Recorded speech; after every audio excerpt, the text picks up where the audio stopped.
YouTube. What's up, baby? We back in this thing again with another review. This is Q's Insight.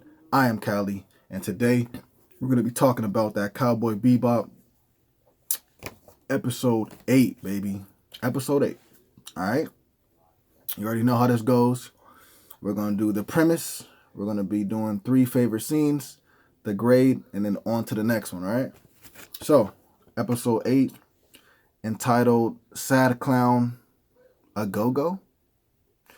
Okay, so for this one, we got in the very beginning, we got Vicious goes to like this holding center, and he releases this crazy like henchman, right? And his name is, I'm gonna just call him Mad P, because I can't even pronounce I think it's like period or something like that. So I'm just gonna call him Mad P, right? If you've seen the episode, you know what I'm talking about. If you haven't seen it, when you do see the episode, you know what I'm talking about. So I'm gonna call him Mad P. So he releases him, and his whole thing is to, make Mad P go kill Spike, you know what I'm saying? So then we jump to a scene where Jet, Faye, and Spike are actually bowling, and they're having a good time, whatever, you know what I'm saying? And right as Faye bowls, and she freaking completely messes up, and she's like, oh, this sucks, da-da-da. She turns around, all of a sudden she's greeted by Spike and Jet, and they have a cake for her, and she's like, oh, what is this for? And they're like, you know what, since you just found it, out about your past and everything like that, we feel like it's a new you know what I'm saying, once again, and this day should be your birthday, you know what I'm saying, we'll make this your birthday. And she's like, cool with it, you know what I'm saying? So that was another touching moment, you know what I'm saying? Like, I really enjoy the chemistry between these actors, between these characters, bro. Really cool to me, right? So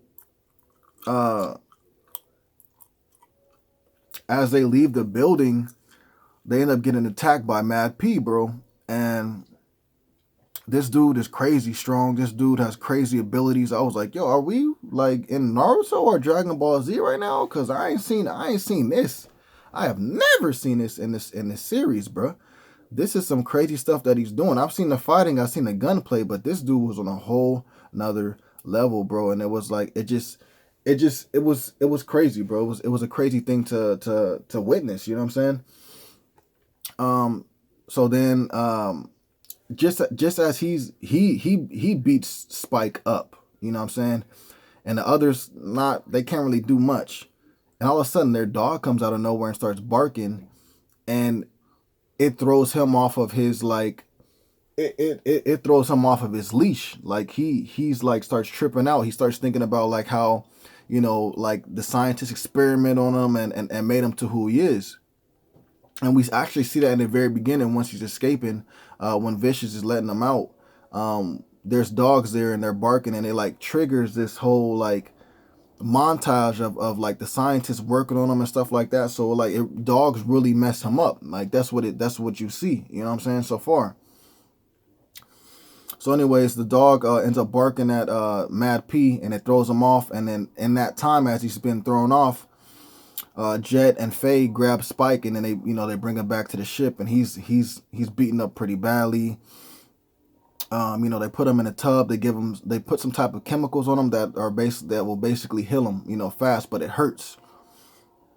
So Faye stays there and makes sure he's okay, and Jet goes to see Woodycock. I think it's her name, Woodycock. And I love her, bro. He goes to see her to get information on Mad P, right? Because he doesn't know who this is, and it's like, yo, for this dude to come at you, he has to be like some type of like, mercenary, some type of henchman, and there has to be some type of thing that someone has done to have him sent on you, because this dude is like serious business. And so Woody ends up telling him like, look, like, this dude has no information about him, like it's crazy, you know what I'm saying? So he's like, yo, that's crazy, like I don't know what to do then. And then she's like, you never had no heat on this, like you never had no heat on you like that, you know what I'm saying? He's like, no. He's like, and when did you start getting heat like that on you? And he's like, like not, I can't really call it, you know what I'm saying? And she's like, have you ever checked your partner out? And so her thing is she did a background check on a partner. Now, she doesn't necessarily tell him everything that she's found out, but um, she tells him enough to where he's becoming suspicious. You know what I'm saying? So that scene ends. You know what I'm saying? They have the little flirting back and forth, bro. I love Woody. I love Woody. No homo. I love Woody. Now, uh, Jet goes back to the ship and he's talking to Spike to have a drink. You know what I'm saying? And he's trying to make Jet come clean, and Jet's still not coming clean because he knows that if he had told him that he had a previous life in the syndicate, like Jet would it would hurt him. You know what I'm saying? Especially for lying for so long about it. Um, um, and then during the conversation or whatever, and at this point, Faye's there in a conversation as well, and you're like, they're Jet and Spike are still just talking or whatever, and all of a sudden the dog pops up, and then it's been activated by Mad P, and he's able to see what the dog is seeing and find out where they are, as well as even digitize himself in the ship, and then actually talk to all three of them.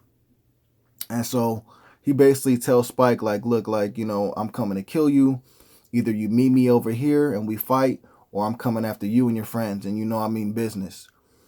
So it's a crazy situation, right?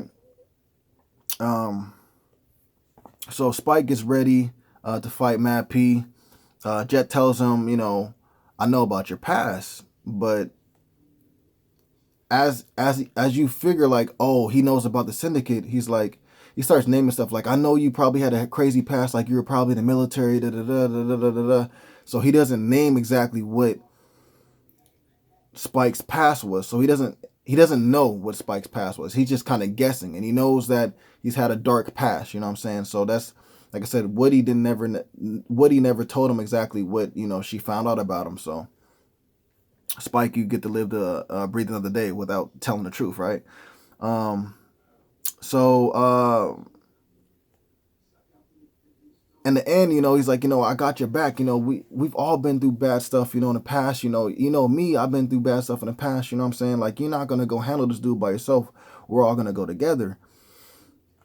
And so right before they're about to take off and go to the place where the Mad P told them to meet him at, they leave the dog on the ground, and it's like whimpering and stuff. I was like, oh, that's sad, bro. That's sad, bro. Because like once Mad P is dead, it's just a regular dog. Y'all can keep it then, like that's crazy, bro. But so anyway,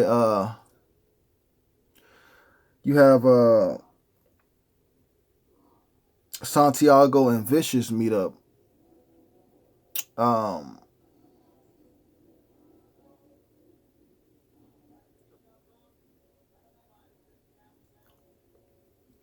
And then Spike and Jet and Faye make a plan to fight the Mad P, right? And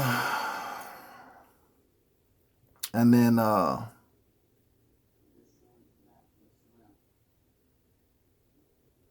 I'm sorry. You have Vicious and Santiago meet up. Spike, Jet, and Faye make a plan to fight Mad P.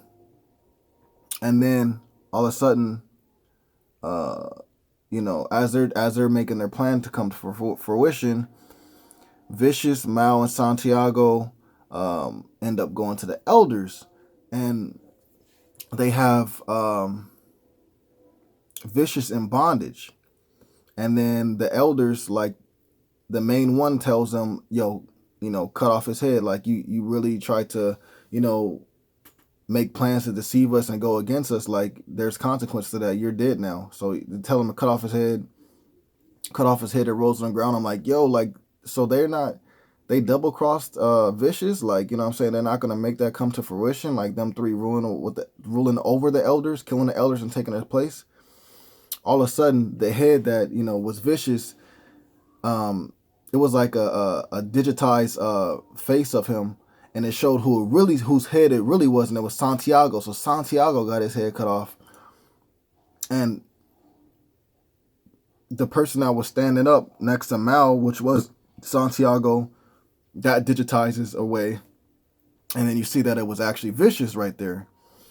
So Vicious kills all of the elders, henchmen there. Santiago's already dead.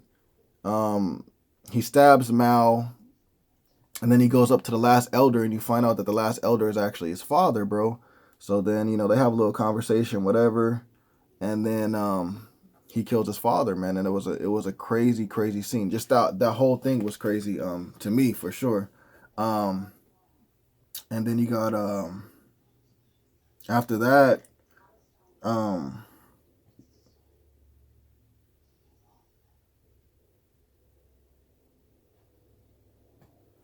Spike, Jet, and Faye are just about to get ready to, make their plan in play against Mad P.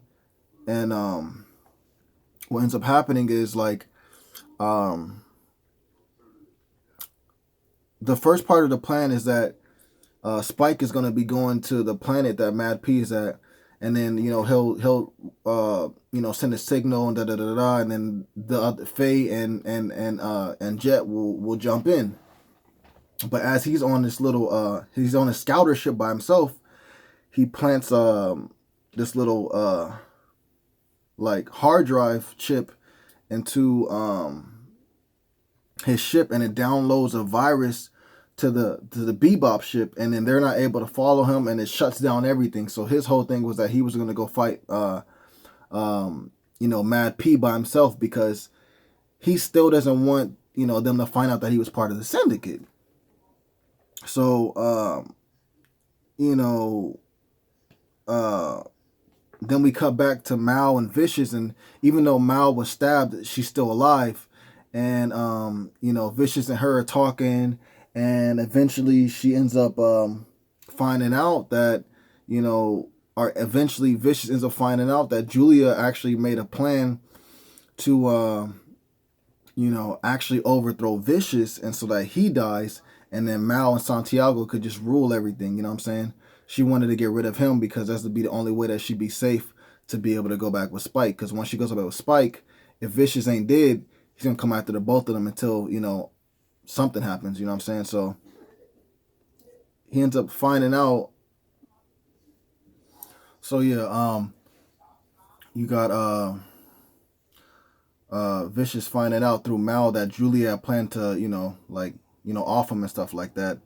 And then what ends up happening is we cut from there to Spike actually defeating Mad P, and ends up the episode ending with Vicious goes home to see Julia, and Julia's like, oh, what I'm saying, he's still alive, bro, like I'm screwed, you know what I'm saying? So yeah, man, I mean, it was a good episode, man, pretty strong to me for sure. Some of my favorite scenes would be the beginning fight between mainly Spike and Mad P, but and even that, you still had Jet and Faye there trying to help out, so that was a dope scene. And then another one of my favorite scenes is Woodycock, bro. Like, yo, her banter with the Jet is second to none, bro. I love the chemistry that these people have together, bro. It's dope, you know what I'm saying? Then the last scene would be Vicious fighting the Elder's henchman, and killing Santiago, killing Mal, and what I'm saying, killing the Elders as well. It was a crazy, crazy, bloody scene, bro. It was dope. Like, Vicious got some skills, bro. Vicious got some skills, and he just put them on display right there. So that's it. I'm gonna get this episode an 8.5 out of 10. Thought it was great, bro. If you guys seen this episode, let me know what you guys thought about it in the comments down below. Please remember to like, subscribe, and share. As always, this is Q's Insight. I am Callie, and until next time.